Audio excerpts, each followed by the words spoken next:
In a world where efficiency and agility can make or break a business, one furniture manufacturer faced a critical decision. Could a bold digital innovation transform their supply chain and set them apart from the pack? Let's find out. Welcome to Business Model Hackers, where we explore business strategy and management tools through case studies. Now, each week we examine real-world applications and frameworks using case studies from research and our team's engagements. Now, to protect confidentiality, some details have been altered, but the lessons remain authentic. Get ready to uncover insights behind influential business decisions. Sam, I think today's case study is going to be an interesting one regarding digital innovation in the supply chain with Bespoke Workspaces in order to deliver transformation.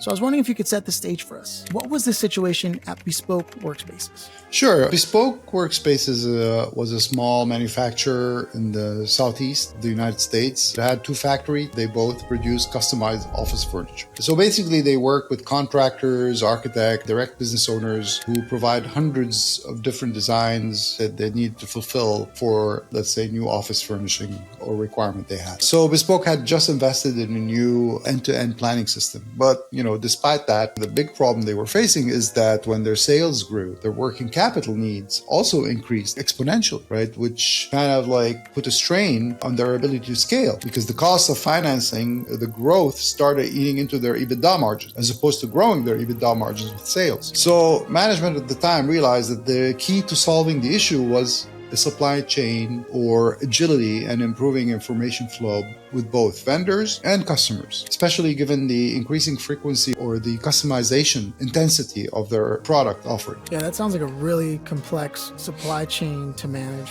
What were the specific challenges they were facing in their own supply chain? Well, indeed it was, but actually the complexity was in their process, primarily in the process of sharing requirements and agreeing on plans with vendors. So it had a lot of redundancies and was unnecessarily, let's say, extremely time-consuming and inefficient. The process relied on spreadsheets, even though they had a system, but they still worked with spreadsheets, with back and forth emails, phone calls, clarification of confusion, even sometimes wrong order delivery. So this tedious work was often delegated to lower-level planning staff, most of whom were not really required if the process been more efficiently established. So the process the company had numerous bottlenecks. And without addressing these bottlenecks, Bespoke Workspaces was never able to grow. In fact, growth meant the end of the company because the working capital increase put a strain on capital requirements. I see. Now, that sounds like a lot of manual and fragmented processing. I can see how that would hinder supply chain performance in terms of the way their process works. So what innovative solution helped Bespoke Workspaces break out? What did leadership ask them to adopt? So the idea was the CEO had a vision for an entirely digital supply chain solution. The idea was to use cloud-based software platform that integrated their order and planning system with client requirements and on-demand real-time with vendors, right? Online. So this integrated platform would allow Bespoke Workspaces to not only exchange information with its vendors electronically, but also eliminate confusion and enable real-time feedback loops. So the client interface was set up to save clients the time in putting the orders in. Right? Initially, they had to put it manually, and instead they had an online, let's call it smart wizard that guided clients step by step through the order process and multiple choice questions. So by providing clients with this exact requirement questions that are needed for the specific type of order, for example, let's say they're building custom cabinets and the client would have a choice of storage features like number of drawers, doors, shelves, vertical, horizontal, depth, dimensions, all of these things can be put,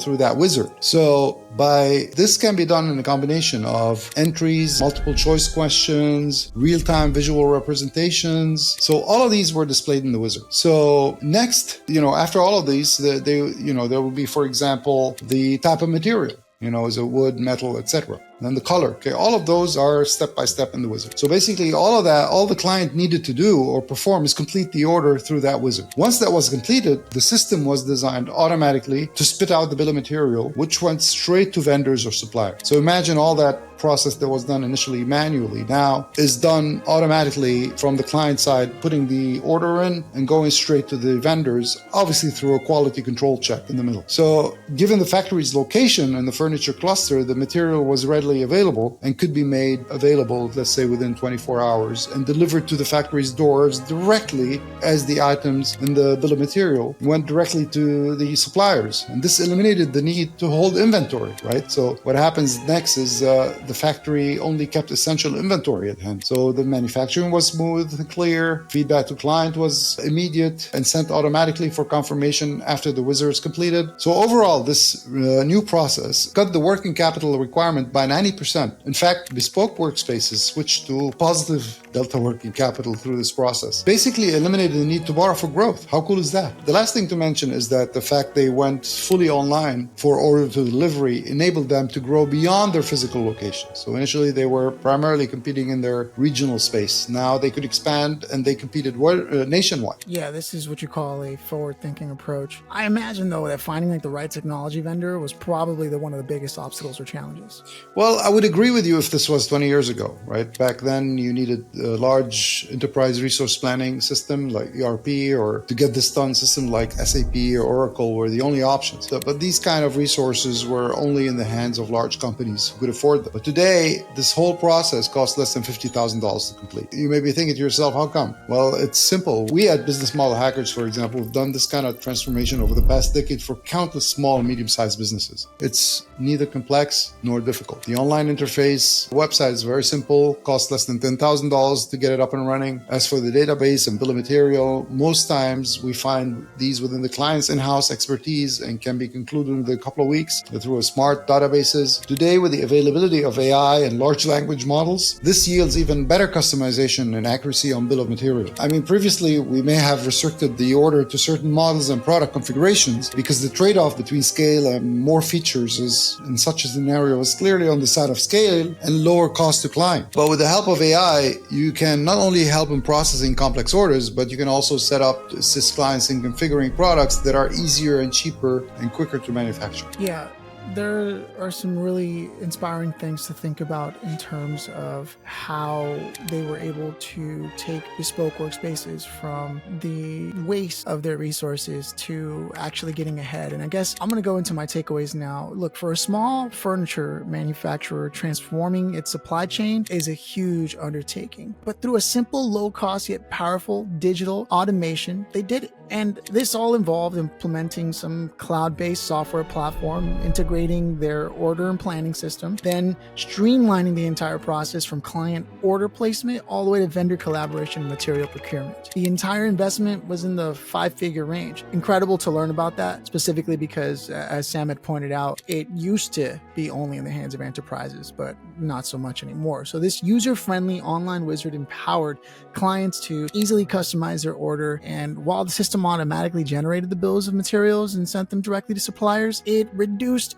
immensely the working capital requirements by an impressive 90%, which then, of course, enabled bespoke workspaces to scale efficiently and eliminate the need for borrowing, which, as we all know, always helps. So the seamless integration of technology and real-time feedback loops not only improved the operational efficiency, but let's face it, it enhanced the customer experience. Moreover, by going fully online for their order delivery process, it seems that Bespoke Workspaces expanded their reach and competed nationwide. The most remarkable aspect, I would say, of this transformation is its accessibility to small and medium-sized businesses. With affordable cloud-based solutions and the power of AI now and large language models, companies are going to be able to unlock unprecedented levels of efficiency and customization and growth. Bespoke Workspaces. What a success story. I think it serves as an inspiration for businesses to seek out and thrive in today's business landscape. Why not? There are simple and effective solutions out there for your innovation. And I believe that wraps up our discussion for today. As far as I'm concerned, I can't thank you enough for tuning into Business Model Hackers. And look, if you want more insights and updates, be sure to visit businessmodelhackers.com and subscribe to our newsletter, because we do share resources that are far more in-depth that are only available once you've subscribed. And also, please make sure that you're following us on all social media channels and help us increase the impact that we're having on our community here with Business Model Hackers. Thank you, and we'll see you next time.